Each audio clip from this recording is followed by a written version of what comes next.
लोग अपना स्वभाव स्वयं परिवर्तित नहीं कर सकते। उन्हें परमेश्वर के वचनों के न्याय, ताड़ना, पीड़ा और शोधन से गुजरना होगा, या उसके वचनों द्वारा निपटाया, अनुशासित किया जाना होगा। तभी वे परमेश्वर के प्रति बेपरवाह होने के बजाय आज्ञाकारी और निष्ठावान हो सकते हैं। परमेश्वर के वचनों के शोधन के द्वारा ही मनुष्य के स्वभाव में परिवर्तन आ सकता है। केवल उसके वचनों के संपर्क में आने से, उनके न्याय, अनुशासन और निपटारे से वे कभी लापरवाह नहीं होंगे, बल्कि शांत और संयमित बनेंगे। सबसे महत्वपूर्ण बात यह है कि वे परमेश्वर के मौजूदा वचनों और उसके कार्यों का पालन करने में सक्षम होते हैं। इंसानी धारणाओं से मेल न खाने पर भी वे इन्हें अनदेखा कर समर्पित हो सकते हैं। आमीन। परमेश्वर के वचन बहुत व्यावहारिक हैं। परमेश्वर के वचनों के न्याय, ताड़ना, निपटान और काट छाट से ही हम अपने शैतानी स्वभाव को बदलकर परमेश्वर के प्रति आज्ञाकारिता और निष्ठा पा सकते हैं। मैं हमेशा भ्रष्ट स्वभाव के साथ अपने काम किया करती थी, बहुत स्वार्थी और नीच थी, अपने रुतबे को बचाने में लगी रहती थी। काम से निकाले जाने के बाद परमेश्वर के वचनों के न्याय और ताड़ना से मुझे अपने भ्रष्ट स्वभाव का सच्चा ज्ञान हासिल हुआ। मुझे पछतावा होने लगा और खुद से घृणा हो गई। फिर दूसरा कर्तव्य मिलने पर मैंने पहले से बेहतर काम किया। परमेश्वर का धन्यवाद। मैं भी ऐसी ही हूँ। मेरी प्रकृति स्वार्थी है। अपने काम में मैं उन चीज़ों पर कड़ी मेहनत करती हूँ जिनसे मेरे रुतबे को फ़ायदा होता है। बाकी चीज़ों को अनदेखा करती हूँ जिससे कलीसिया को फ़ायदा नहीं होता। जानती हूँ ये परमेश्वर की इच्छा के अनुरूप नहीं, पर इसे हल करने का रास्ता नहीं मिल रहा। चूँकि आपका अनुभव भी ऐसा ही रहा है, तो क्या आप हमें कुछ बता सकती हैं? ठीक है। पिछले साल अगस्त में मुझे कलीसिया अगुआ चुना गया। कुछ अन्य भाई बहनों के साथ कलीसिया के काम की जिम्मेदारी दी गई। मैं मुख्य रूप से सिंचन कार्य पर ध्यान देने के साथ कलीसिया के प्रोजेक्ट में फैसला लेने में भी हिस्सा लेती थी। हमने अपनी अपनी जिम्मेदारियां बांट ली थी, मगर मैं जानती थी कि कलीसिया का काम एक व्यापक इकाई है। परमेश्वर के घर के हितों की रक्षा करने के लिए मुझे भाई बहनों के साथ सहयोग करना होगा। पहले मैं साप्ताहिक सभाओं पर बहुत ध्यान देती थी, चर्चाओं में सक्रिय रूप से हिस्सा लेती और अपने सुझाव भी देती थी।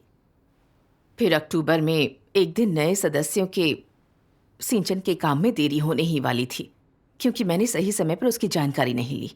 बड़े अगुवाओं ने कड़ाई से मेरी काट छाट और मेरा निपटान किया। मैंने मन ही मन सोचा, मेरे काम में समस्या थी, इसलिए मेरा निपटान किया गया। अगर और समस्याएं सामने आई तो अगुआ मुझे समझ जाएंगे, कहेंगे मैं व्यावहारिक काम नहीं कर सकती, मुझे बर्खास्त कर देंगे। मैं दोबारा अपना चेहरा कैसे दिखा पाऊंगी? कौन मेरा आदर करेगा? नहीं, मुझे जो जिम्मेदारी दी गई है उन पर ज्यादा ध्यान देना होगा। कोई और गलती नहीं हो सकती। कुछ समय बाद मेरी जिम्मेदारियों का दायरा बढ़ा दिया गया। मैं कुछ कामों में अच्छी नहीं थी, इसलिए उन्हें समझने में काफी समय और मेहनत लगती थी। मगर हर सभा में बहुत से रणनीतिक फैसलों पर भी चर्चा करनी होती थी और इसमें काफी समय लग रहा था। मैंने सोचा, क्या इसका असर उन कामों पर पड़ सकता है जिनकी जिम्मेदारी मुझ पर है? अगर मेरे काम असरदार नहीं रहे और उसमें अधिक समस्याएं आने लगी तो मुझे पक्के तौर पर बर्खास्त कर दिया जाएगा। फिर दूसरे लोग मेरे बारे में क्या सोचेंगे? क्या दूसरे लोग कलीसिया के अन्य प्रोजेक्ट पर ध्यान नहीं दे रहे? मैंने सोचा वे अपनी चर्चाएं खुद कर लें। मेरे पास बहुत सारा काम है। अगर वे अपने काम पूरे कर लेते हैं तो इसका मुझसे क्या लेना देना? उससे तो मुझे कोई प्रशंसा नहीं मिलेगी, मगर मैं अपने काम के दायरे में आने वाली समस्याओं के लिए सीधे जिम्मेदार हूं। मुझे अपनी जिम्मेदारियों पर ध्यान देना चाहिए। उसके बाद मैं अपनी जिम्मेदारियों वाले मुख्य काम में ज्यादा समय देने और मेहनत करने लगी और दूसरे कामों को बोझ की तरह देखने लगी। और जब कलीसिया के काम पर फैसले लेने की बात आई तब आपको अपनी राय तो साझा करनी थी। मैं अपने काम से जुड़ी हर बात पर अपने विचार रखती थी, मगर दायरे से बाहर की बात होने पर मैं अपने कामों में ही लगी रहती थी। मैं चर्चाओं पर ज्यादा ध्यान नहीं देती थी, इसलिए जब फैसलों पर मेरी राय मांगी जाती तो वही कहती थी जो बाकी लोग कहते। जब महत्वपूर्ण मामलों पर फैसले लेने की जरूरत होती और मुझे पता चलता कि उसका मेरे काम से लेना देना नहीं है, तो मैं उसे अनदेखा कर देती और उदासीन रुख अपना लेती। कुछ समय बाद मुझे भाई बहनों से यह सुनने को मिलने लगा कि कुछ मामलों पर ध्यान नहीं दिया गया है और अगुवाओं ने उनका निपटान किया है। इसके अलावा कर्मियों की व्यवस्था भी सिद्धांतों के अनुरूप नहीं की गई है, इसलिए परमेश्वर के घर के कार्य को नुकसान पहुंचा है। कुछ बातों पर हर किसी की सहमति की जरूरत थी। उन पर अच्छी तरह ध्यान ना देने से आखिर में परमेश्वर के घर के हितों को नुकसान पहुंचा। इसके अलावा कलीसिया के लिए सामानों की खरीद पर भी ध्यान नहीं दिया गया, जिसके चलते भेंटों को नुकसान हुआ। इस तरह की चीजें अक्सर होने लगी। मैंने सोचा ये अच्छी बात है कि मेरे काम में कोई बड़ी समस्या नहीं आई है। जब इसकी जांच होगी तो ठीकरा मेरे सिर नहीं फूटेगा। अपने काम के प्रति मेरा इस तरह का गैर जिम्मेदार रवैया काफी समय तक बना रहा और मुझे इसमें कुछ गलत भी नहीं लगता था। एक दिन मेरी सहकर्मी बहन मुझसे कहने लगी कि मैं अपने काम की जिम्मेदारी उठाने और सभी बातों पर गौर करने के बजाय सिर्फ अपने काम पर ध्यान दे रही हूँ, फैसले लेने में सक्रियता से हिस्सा नहीं लेती। उसने कहा कि यह खतरनाक है और अगर मैंने अपना रवैया नहीं बदला तो मुझे हटा दिया जाएगा। उसने कहा मुझे काम के प्रति अपने रवैये पर विचार करना होगा। उसकी सहभागिता के बाद भी मैंने आत्मचिंतन नहीं किया, इसके बजाय मन ही मन तर्क दिया। क्या तुमने मेरी सभी तकलीफों को नहीं देखा है? इस काम को अच्छे से करने में काफी मेहनत लगती है। अगर मेरी जिम्मेदारी वाले काम में कोई समस्या है तो वो मेरे सिर होगा। फिर दूसरे लोग मेरे बारे में क्या सोचेंगे? वे सोचेंगे कि मैं काबिल नहीं हूं और व्यावहारिक काम नहीं कर सकती। क्या उन दूसरे कामों के लिए अन्य लोग जिम्मेदार नहीं हैं?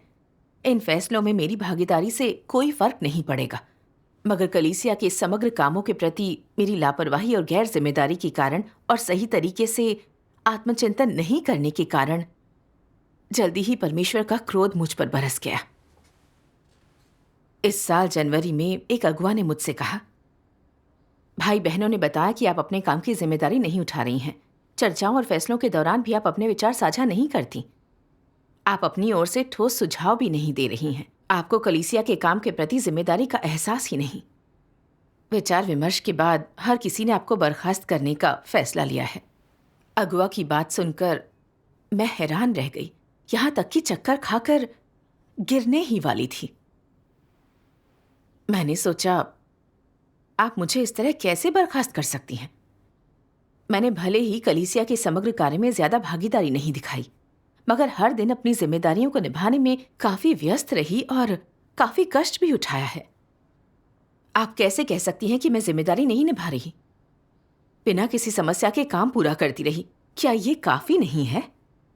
कुछ समय के लिए तो मैं इसे स्वीकार ही नहीं कर पाई, मगर फिर भी मुझे विश्वास था कि परमेश्वर जो करता है अच्छा ही करता है। मुझ में ही जागरूकता की कमी थी। मैंने परमेश्वर से कहा, मुझे राह दिखाओ ताकि मैं आत्मचिंतन कर सकूं। आमीन। एक बार मैंने परमेश्वर के वचनों का यह अंश देखा जिसने मुझे काफी प्रेरणा दी। मैं इसे पढ़कर सुनाती हूँ। विवेक और सूझबूझ दोनों ही व्यक्ति की मानवता के घटक होने चाहिए। ये दोनों सबसे बुनियादी और सबसे महत्वपूर्ण हैं। वह किस तरह का व्यक्ति है जिसमें विवेक नहीं है और सामान्य मानवता की सूझबूझ नहीं है? सीधे शब्दों में कहा जाए तो वह ऐसा व्यक्ति है जिसमें मानवता का अभाव है। वह बहुत ही खराब मानवता वाला व्यक्ति है। आओ इसका बारीकी से विश्लेषण करें। ऐसा व्यक्ति कैसी लुप्त मानवता दिखा रहा है कि लोग कहें इसमें इंसानियत नहीं है। ऐसे लोगों में कैसे लक्षण होते हैं? वे कौन से विशिष्ट प्रकटन दर्शाते हैं? वे लापरवाही से काम करते हैं और जिससे उन्हें मतलब नहीं होता उससे अलग रहते हैं। वे परमेश्वर के घर के हितों या उसकी इच्छा की परवाह नहीं करते। उनमें परमेश्वर की गवाही देने या कर्तव्य करने की जिम्मेदारी नहीं होती, ना ही उत्तरदायित्व की भावना होती है। कुछ तो अपने कर्तव्य निर्वहन में समस्या देखकर भी चुप रहते हैं। दूसरों को बाधा डालते देखकर भी इसे रोकने के लिए कुछ नहीं करते। वे परमेश्वर के घर के हितों पर जरा सा भी विचार नहीं करते हैं और ना ही वे अपने कर्तव्य या उत्तरदायित्व का जरा सा भी विचार करते हैं। वे केवल अपने दंभ, प्रतिष्ठा, पद, हितों और मान सम्मान के लिए ही बोलते हैं, कार्य करते हैं, अलग से दिखाई देते हैं, प्रयास करते हैं, और ऊर्जा व्यय करते हैं। ऐसे इंसान के कर्म और इरादे हर किसी को स्पष्ट होते हैं। जब भी सम्मान या आशीष प्राप्त करने का कोई मौका आता है, ये उभर आते हैं। पर जब सम्मान का अवसर नहीं होता या दुख आता है तो वे गधे के सिर से सींग की तरह गायब हो जाते हैं। क्या इस तरह के इंसान में ज़मीर और विवेक होता है? क्या ऐसे आचरण वाले ज़मीर और विवेक शून्य इंसान दोषी महसूस करते हैं? इस प्रकार के इंसान का ज़मीर किसी काम का नहीं होता।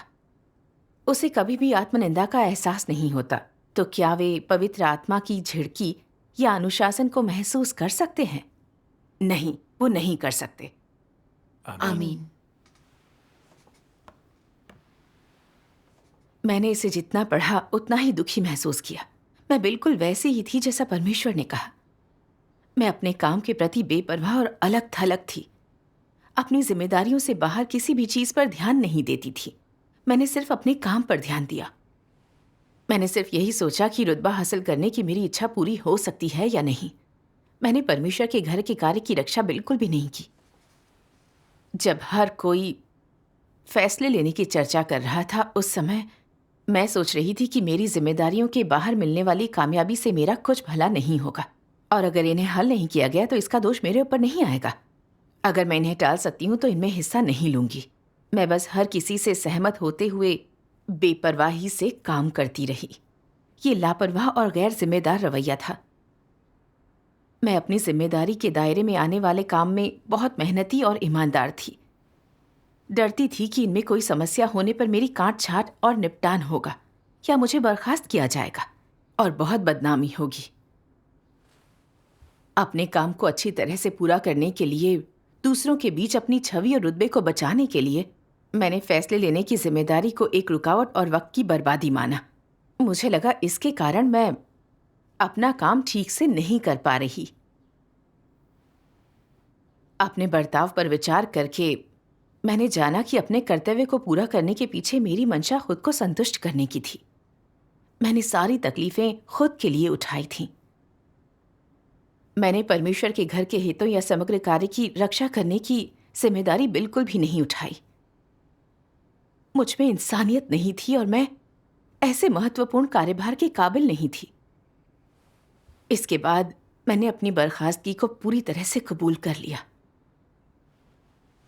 पहले मैं हमेशा यही सोचा करती थी कि अगर मैं सही तरीके से अपना कर्तव्य पूरा करूं और अच्छे नतीजे दूं तो ये काफ़ी है। मेरे सहकर्मियों की सफलता या असफलता से मेरा कोई लेना देना नहीं है, इसीलिए मुझे उसकी चिंता नहीं रहती थी। मैंने ये भी विचार नहीं किया कि मेरा रवैया सही था या नहीं। मगर अब मैंने समझा, मैं परमेश्वर के घर के हितों को नहीं बल्कि अपनी इज्जत और रुतबे को बचाने के लिए काम कर रही थी। मुझ में इंसानियत नहीं थी, इसकी सराहना परमेश्वर नहीं करता। हालांकि मैं ये जानती थी कि मेरा बर्ताव परमेश्वर की इच्छा के अनुरूप नहीं था, फिर भी मैंने अपनी प्रकृति को नहीं समझा और यह जान नहीं पाई कि मेरे अपने कर्तव्य का बोझ नहीं उठाने के पीछे कारण क्या था। रुतबे के पीछे भागते हुए मैंने परमेश्वर के घर के हितों को पूरी तरह अनदेखा किया। उसके बाद मैंने प्रार्थना में परमेश्वर के सामने अपनी समस्या रखी, परमेश्वर से विनती की कि वो मुझे राह दिखाएं जिससे मैं अपनी समस्या के मूल को जान सकूं, ताकि मैं अपने भ्रष्ट स्वभाव को समझ सकूं। आमीन।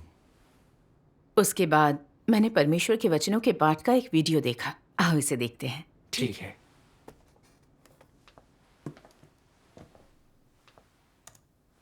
सर्वशक्तिमान परमेश्वर कहते हैं, मसीह विरोधी की मानवता की एक और विशिष्ट पहचान उनकी बेशर्मी के अलावा उनकी असामान्य स्वार्थपरता और नीचता है।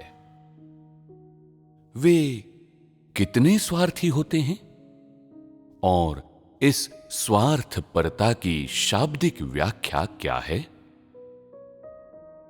अपने हितों से संबंधित किसी भी चीज पर उनका पूरा ध्यान रहता है। वे उसके लिए कष्ट उठाएंगे, कीमत चुकाएंगे, उसमें खुद को तल्लीन कर देंगे, समर्पित कर देंगे। जिस चीज से उनका संबंध नहीं होता, वे उसकी ओर से आंखें मूंद लेंगे और उस पर कोई ध्यान नहीं देंगे। दूसरे लोग जो चाहें सो कर सकते हैं। उन्हें इस बात की कोई परवाह नहीं होती कि कोई विभाजनकारी या विघटनकारी तो नहीं हो रहा। युक्तिपूर्वक कहें तो वे अपने काम से काम रखते हैं। लेकिन ये कहना ज्यादा सही है कि इस तरह का व्यक्ति नीच, घिनौना और निकम्मा होता है। हम उन्हें स्वार्थी और नीच के रूप में परिभाषित करते हैं। मसीह विरोधियों की मानवता की स्वार्थपरता और नीचता कैसे प्रकट होती है? जब कोई चीज उनकी हैसियत या प्रतिष्ठा से संबंधित होती है तो वे अपना दिमाग इस बात पर लगा देते हैं कि क्या करना है या क्या कहना है। वे इधर उधर दौड़ने भागने से नहीं कतराते, बल्कि खुशी खुशी बड़ी मुश्किल का सामना करते हैं। लेकिन जो चीज परमेश्वर के घर के कार्य और सिद्धांत से संबंधित होती है, यहां तक कि जब बुरे लोग बाधा डाल रहे होते हैं, हस्तक्षेप कर रहे होते हैं, सभी प्रकार की बुराई कर रहे होते हैं और कलीसिया के कार्य को बुरी तरह प्रभावित कर रहे होते हैं, तब भी वे उसके प्रति आवेगहीन और उदासीन बने रहते हैं, जैसे उनका उससे कोई लेना देना ही न हो। और अगर कोई इस बारे में जान जाता है और इसे उजागर कर देता है तो वे कहते हैं कि उन्होंने कुछ नहीं देखा और अज्ञानता का ढोंग करने लगते हैं। जब लोग उनकी शिकायत करते हैं, उनकी सच्चाई उजागर करते हैं, तो वे आग बबूला हो जाते हैं। ये तय करने के लिए आनन फानन में बैठकें बुलाई जाती हैं कि क्या उत्तर दिया जाए। इस बात की जांच की जाती है कि किसने गुपचुप ये काम किया है, सरगना कौन है, कौन शामिल है। जब तक वे इसकी तह तक न पहुंच जाएं और मामला शांत न हो जाए, तब तक उनका खाना पीना हराम हो जाता है। कभी कभी तो ऐसा भी होता है कि उन्हें तभी खुशी मिलती है जब आरोप लगाने वाले के सहयोगियों तक को हटा दिया जाता है। ये स्वार्थपरता और नीचता का प्रकटीकरण है ना? क्या वे कलीसिया का काम कर रहे हैं? वे अपने सामर्थ्य और रुतबे के लिए कार्य कर रहे हैं और कुछ नहीं। वे अपना कारोबार चला रहे हैं। मसीह विरोधी व्यक्ति चाहे जो भी कार्य करें, वे कभी परमेश्वर के घर के हितों के बारे में विचार नहीं करते। वे केवल इस बात पर विचार करते हैं कि कहीं उनके अपने हित तो प्रभावित नहीं हो रहे, और केवल उन्हीं कामों के बारे में सोचते हैं जो उनके सामने होते हैं। परमेश्वर के घर और कलीसिया के काम ऐसी चीजें हैं जिन्हें वे अपने खाली समय में करते हैं और उनसे हर काम कह कह कर करवाना पड़ता है। अपने हितों की रक्षा करना ही उनका असली काम होता है। यही उनका मनपसंद असली धंधा होता है। उनकी नजर में परमेश्वर के घर द्वारा व्यवस्थित या परमेश्वर के चुने हुए लोगों के जीवन प्रवेश से जुड़ी किसी भी चीज का कोई महत्व नहीं होता। अन्य लोगों को अपने काम में क्या कठिनाइयां आ रही हैं, वे किन मुद्दों की पहचान करते हैं, उनके शब्द कितने ईमानदार हैं, मसीह विरोधी इन बातों पर कोई ध्यान नहीं देते। वे उनमें शामिल ही नहीं होते, मानो इन मामलों से उनका कोई लेना देना ही न हो। वे कलीसिया के मामलों से पूरी तरह से उदासीन होते हैं, फिर चाहे वे मामले कितने भी गंभीर क्यों न हो। अगर समस्या उनके ठीक सामने भी हो, तब भी वे अनिच्छा से और लापरवाही से ही उसमें हाथ डालते हैं। जब ऊपर वाला सीधे उनसे निपटता है और उन्हें किसी समस्या को सुलझाने का आदेश देता है, तभी वे बेमन से थोड़ा बहुत काम करके ऊपर वाले को दिखाते हैं। उसके तुरंत बाद वे फिर अपने धंधे में लग जाते हैं। कलीसिया के काम के प्रति, व्यापक संदर्भ की महत्वपूर्ण बातों के प्रति वे उदासीन और बेखबर बने रहते हैं। जिन समस्याओं का उन्हें पता लग जाता है, उन्हें भी वे नजरअंदाज कर देते हैं और पूछने पर टाल मटोल करते हैं और बहुत ही बेमन से उस समस्या की तरफ ध्यान देते हैं। ये स्वार्थ और नीचता का प्रकटीकरण है ना? आमीन। आमीन। परमेश्वर के वचन बिल्कुल सही हैं, वे हमारी सच्चाई उजागर करते हैं। सही बात है। परमेश्वर के वचनों के न्याय का सामना करके मेरा दिल छलनी हो गया। मसीह विरोधी सिर्फ अपने नाम और रुतबे के लिए काम करते हैं। वे उस काम को ईमानदारी से करते हैं जिसमें उनका हित होता है। उसके लिए वे हर तकलीफ उठा सकते हैं, अपनी ऊर्जा खर्च कर सकते हैं, मगर जो काम उनके फायदे का नहीं, उसे अनदेखा कर देते हैं। ये एक स्वार्थी और घिनौनी प्रकृति है। मैंने देखा कि मेरा बर्ताव मसीह विरोधियों जैसा ही था। मैं स्वार्थी और धूर्त तरीके से सिर्फ अपनी इज्जत और रुतबे के लिए काम कर रही थी। चीजों को प्रवाहित होने दे, यदि वे किसी को व्यक्तिगत रूप से प्रभावित न करती हों, और कम परेशानी अच्छी जैसी बातों के अनुसार जी रही थी। मैं सिर्फ अपनी जिम्मेदारी वाले काम पर ध्यान दे रही थी जिसका असर मेरी शोहरत पर पड़ता था। मैं उन कामों को अनदेखा कर रही थी जो मेरी जिम्मेदारियों के दायरे में नहीं आते थे। इससे परमेश्वर के घर के कार्य और परमेश्वर की भेंटों को भारी नुकसान हुआ। मैंने देखा कि मैं एक स्वार्थी, खुदगर्ज, घृणित और नीच इंसान थी। मैं भरोसे या विश्वास के लायक नहीं थी। उस समय के दौरान कलीसिया के काम में लगातार समस्याएं आ रही थीं। काम पूरा ना कर पाने के कारण अगुआ दूसरे भाई बहनों पर कार्रवाई कर रहे थे। सीधे तौर पर मेरी आलोचना नहीं की गई, पर मैं भी कलीसिया अगुआ थी, जिम्मेदारियों से बच नहीं सकती थी। अगर मैंने काम की चर्चाओं में ईमानदारी से हिस्सा लिया होता तो शायद मुझे कुछ समस्याओं का पता चल जाता, मगर मैं सिर्फ अपनी जिम्मेदारियों पर ध्यान देकर अपने नाम और रुतबे को बचाना चाहती थी। मैंने परमेश्वर के घर के समग्र कार्य या हितों पर बिल्कुल भी ध्यान नहीं दिया। अपने कामों में मेरे कई अपराधों और परमेश्वर के घर को पहुंचाए अपूरणीय नुकसानों को देखकर मैं पछतावे और अपराध बोध से भर गई। परमेश्वर ने ऐसा महत्वपूर्ण काम देकर मुझे ऊंचा उठाया, मुझे खुद को संवारने का मौका दिया था ताकि मैं अधिक तेजी से सत्य समझ सकूं। परमेश्वर ने मुझे बचाने के लिए सब कुछ किया था, मेरे लिए काफी कीमत चुकाई थी। मैंने बरसों तक उसके वचनों के सिंचन और पोषण का आनंद उठाया था, फिर भी मैंने आभार नहीं माना। मैं परमेश्वर के प्रेम का मूल्य चुकाना ही नहीं चाहती थी।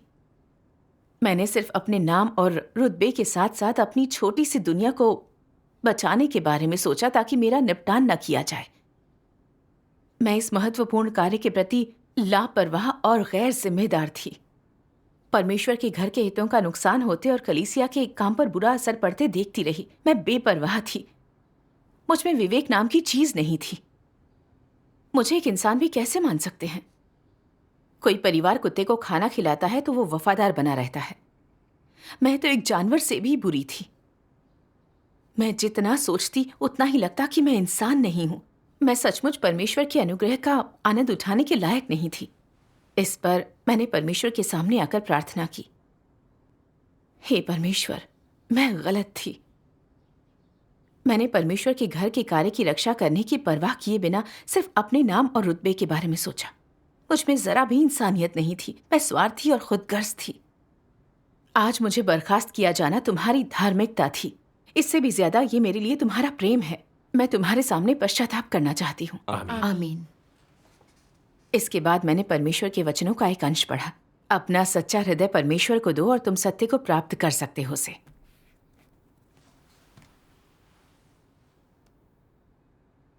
वह मानक क्या है जिसके द्वारा किसी व्यक्ति के कर्मों का न्याय अच्छे या बुरे के रूप में किया जाता है?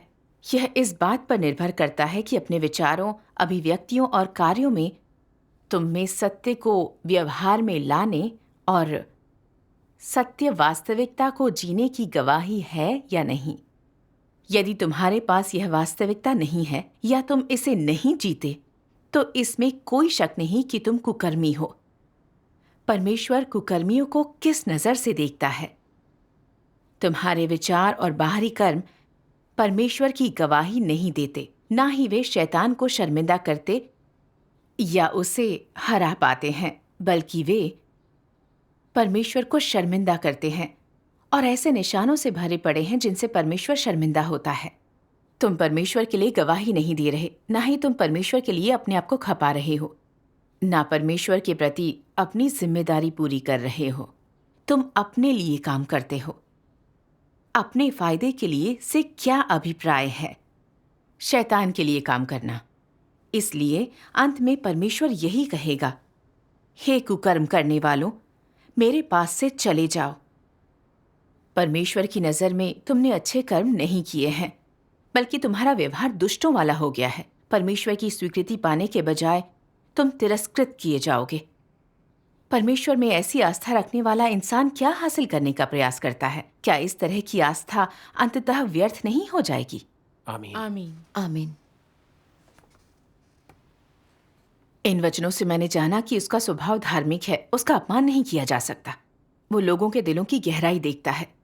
अगर लोग किसी और मंशा से अपने कर्तव्य निभाते हैं, उनके पास सत्य के अभ्यास की गवाही नहीं होती, बल्कि हर मामले में खुद को संतुष्ट करते और अपने फायदों के पीछे भागते हैं, तो परमेश्वर इसकी सराहना नहीं करता। इसके लिए कोई कितनी भी तकलीफ क्यों न उठाए, परमेश्वर उसे याद नहीं रखता, बल्कि परमेश्वर उसे एक दुष्ट इंसान मानकर दंड देता है। सही है। अपने काम के प्रति मेरी मंशाएं गलत थीं। वे परमेश्वर को संतुष्ट करने के लिए नहीं थीं। मैं अपना ही उद्यम चला रही थी। मैं सिर्फ अपनी जिम्मेदारी वाले काम के लिए तकलीफ उठाने को तैयार थी, मगर दूसरों की नजरों में ये सब अपने रुतबे और छवि को बचाने के लिए था। मैं तकलीफ उठाने और कड़ी मेहनत करने के लिए दूसरों की प्रशंसा पाना चाहती थी, लोगों की सराहना पाकर दिलों में जगह बनाना चाहती थी। यह दरअसल लोगों को फंसाना और परमेश्वर से होड़ करना था। इससे परमेश्वर के स्वभाव का गंभीर अपमान हुआ।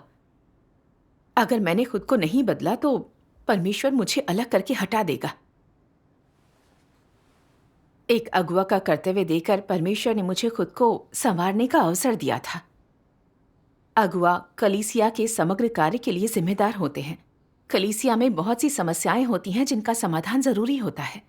इसके लिए बहुत से सिद्धांतों और सत्य की खोज करनी होती है। मैं अपने काम में गलतियां कर सकती हूँ, मेरा निपटान भी किया जा सकता है, मगर निरंतर समीक्षा, सुधार और आत्मचिंतन से मुझे बहुत कुछ हासिल होगा। आमीन। चाहे ये परमेश्वर के धार्मिक स्वभाव की बात हो या मेरे भ्रष्ट स्वभाव की, यह सब व्यावहारिक ज्ञान है। मैंने इस अवसर का लाभ नहीं उठाया, इसका आभार नहीं माना। इसके बजाय मैंने इसे एक परेशानी माना और परमेश्वर द्वारा पूर्ण किए जाने के इस अवसर को गंवा दिया। ऐसे महत्वपूर्ण कर्तव्य में जिम्मेदार न होकर, दूसरों के साथ सहयोग न करके और निरीक्षण या निगरानी में कोई भूमिका न निभाकर मैं भला अपना कर्तव्य कैसे निभा रही थी? मैं तो परमेश्वर को धोखा दे रही थी। मैं दुष्टता कर रही थी। मेरी ये हरकतें बहुत गंभीर थीं। मैंने अपने कर्तव्य के दायरे से बाहर के काम में हिस्सा नहीं लिया। मैंने परमेश्वर के घर के हितों की रक्षा नहीं की, बल्कि सिर्फ अपने रुतबे पर ध्यान दिया। परमेश्वर की नजरों में यह दुष्टता है। सही बात है। उसके बाद मैंने परमेश्वर के वचनों का एक अंश पढ़ा। मैं इसे पढ़कर सुनाती हूँ।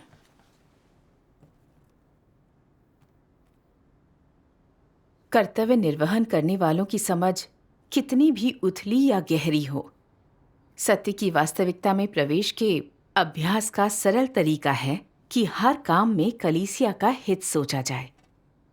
अपनी स्वार्थी इच्छाओं, व्यक्तिगत इरादों, अभिप्रेरणाओं, प्रतिष्ठा और हैसियत का त्याग किया जाए। परमेश्वर के घर के हितों को सबसे आगे रखो। कम से कम इतना तो व्यक्ति को करना ही चाहिए। अपना कर्तव्य निभाने वाला कोई व्यक्ति अगर इतना भी नहीं कर सकता, तो उस व्यक्ति को कर्तव्य करने वाला कैसे कहा जा सकता है? यह अपने कर्तव्य को पूरा करना नहीं है। तुम्हें पहले परमेश्वर के घर के हितों का, परमेश्वर के हितों का, उसके कार्य का ध्यान रखना चाहिए और इन विचारों को पहले स्थान देना चाहिए। तब तुम अपने रुतबे की स्थिरता या अपने बारे में लोगों की सोच की चिंता करो। क्या तुम लोगों को नहीं लगता कि इसे इन चरणों में बांट देने के बाद ये थोड़ा आसान हो जाता है? कुछ समय के लिए ऐसा करके तुम अनुभव करोगे कि परमेश्वर को संतुष्ट करना मुश्किल नहीं है। इसके साथ ही तुम्हें अपनी जिम्मेदारियां, अपने दायित्व और कर्तव्य पूरे करने चाहिए। अपनी स्वार्थी इच्छाएं, व्यक्तिगत अभिलाषाएं और इरादे त्याग देने चाहिए। परमेश्वर की इच्छा का ध्यान रखना चाहिए और परमेश्वर तथा उसके घर के हितों को सर्वोपरि रखना चाहिए। इस तरह से कुछ समय अनुभव करने के बाद तुम्हें ये जीने का अच्छा तरीका लगेगा। ये सरलता और नेकी से जीना है, न्याय संगत और सम्मानित ढंग से जीना है, एक संकुचित मन वाले या ओछे व्यक्ति की तरह नहीं। तुम पाओगे कि किसी व्यक्ति को ऐसे ही जीना और काम करना चाहिए। धीरे धीरे अपने हितों को पूरा करने की तुम्हारी इच्छा घटती चली जाएगी। आमीन। आमीन। आमीन। परमेश्वर के वचनों से मुझे अभ्यास का मार्ग मिला। परमेश्वर के घर के हित सबसे पहले आने चाहिए। हमें परमेश्वर की जांच को स्वीकार करना होगा। अपने नाम, रुतबे और निजी हितों को परे रखकर परमेश्वर के घर के कार्य की रक्षा करनी होगी। यही उसकी इच्छा के अनुरूप सम्मान के साथ जीने का तरीका है। सही बात है। मैं हमेशा यही सोचती कि कलीसिया के कार्य से जुड़े फैसले में हिस्सा लेने से मेरे काम में देरी हो जाएगी, मगर ये एक बेतुकी सोच थी। दरअसल अगर सत्य और सिद्धांतों की खोज करने और महत्वपूर्ण कार्यों को पूरा करने पर ध्यान दिया जाता है तो कार्य में देरी नहीं होती है। कलीसिया के फैसलों में हिस्सा लेने से सिद्धांतों की समझ हासिल होती है, कर्तव्य के साथ खुद को भी फायदा होता है। परमेश्वर के घर ने हर कलीसिया में कुछ अगुवाओं को चुना है जिन पर कलीसिया के कार्य की जिम्मेदारी होती है। इसलिए हर व्यक्ति इसमें योगदान देकर निगरानी करते हुए एक दूसरे पर नजर रख सकता है, खास तौर पर कुछ जटिल समस्याओं में जहां वे फैसले लेने वालों के तौर पर काम करते हैं। गहरी समझ ना होने से परमेश्वर के घर के कार्य को होने वाले नुकसान रोके जा सकते हैं। मगर मैं ऐसे महत्वपूर्ण कर्तव्य में बेपरवाह और उदासीन बनी रही। मैं सचमुच विश्वास के लायक नहीं थी। मुझे बर्खास्त करके हटाया जाना सही था। यह समझकर मैंने संकल्प लिया कि आगे से चाहे कोई काम मेरी मुख्य जिम्मेदारी हो, चाहे ये परमेश्वर के घर का काम हो या इसमें उसके हित शामिल हो, वह मेरी जिम्मेदारी और मेरा कर्तव्य होगा। मुझे परमेश्वर के घर के कार्य की रक्षा करने के लिए सर्वोत्तम प्रयास करना चाहिए। अब मैं स्वार्थी और नीच होना और अपने फायदे के लिए सोचना बंद कर दूंगी। परमेश्वर का धन्यवाद। आपकी सहभागिता से मुझे अभ्यास का एक मार्ग मिला कि अपने काम में सही मंशा का होना बहुत महत्वपूर्ण है। परमेश्वर की इच्छा और परमेश्वर के घर के हितों पर ध्यान देकर ही परमेश्वर की स्वीकृति मिलेगी। हाँ, उसके बाद आपने इसे अभ्यास में कैसे लाया? बाद में मुझे एक बार फिर दूसरी कलीसिया के लिए अगुवा चुना गया। मैं जानती थी कि परमेश्वर ने मुझे ऊंचा उठाया है। मैं स्वार्थी और नीच थी, फिर भी परमेश्वर के घर ने ऐसा महत्वपूर्ण काम दिया। मैंने कसम खाई कि मैं इसे अच्छी तरह करूंगी। मैं स्वार्थी बनकर सिर्फ अपने काम के बारे में नहीं सोचूंगी। आमीन। उस कलीसिया में मैं 3 अगुवाओं में से एक थी। हर अगुवा को कार्य के एक हिस्से की जिम्मेदारी मिली थी। जब कलीसिया के प्रोजेक्ट के बारे में एक बहन ने मेरे साथ सहभागिता की तो मुझे ऐसी बातें पता चली जो मैं नहीं समझती थी। इन्हें सीखने के लिए समय और मेहनत की जरूरत थी। मेरे हर दिन का पूरा काम बटा होता था। कभी कभी लगता कि मेरे पास पर्याप्त समय ही नहीं है। एक दिन मेरी सहकर्मी बहन मेरे पास आकर बोली कि वह कुछ समस्याओं पर दूसरों के साथ सहभागिता करने में मेरी मदद चाहती हैं। मैंने सोचा, कुछ दिनों पहले एक बड़ी अगुवा ने कहा था कि मैंने बहुत से काम ठीक से पूरे नहीं किए थे। मेरा वक्त बहुत कीमती है। अगर मैंने उसकी मदद की और मेरे काम में देरी हो गई तो मुझे अच्छे नतीजे नहीं मिलेंगे। फिर वो अगुवा मेरे बारे में क्या सोचेगी? क्या वो कहेगी कि मैं काबिल नहीं हूं और व्यावहारिक काम नहीं कर सकती? मुझे फिर से बर्खास्त कर दिया जाएगा। इस पर मुझे एहसास हुआ कि मैं फिर से अपने नाम और रुतबे के बारे में सोच रही हूं। कलीसिया का काम एक समग्र काम है और मैं इसे बांट नहीं सकती।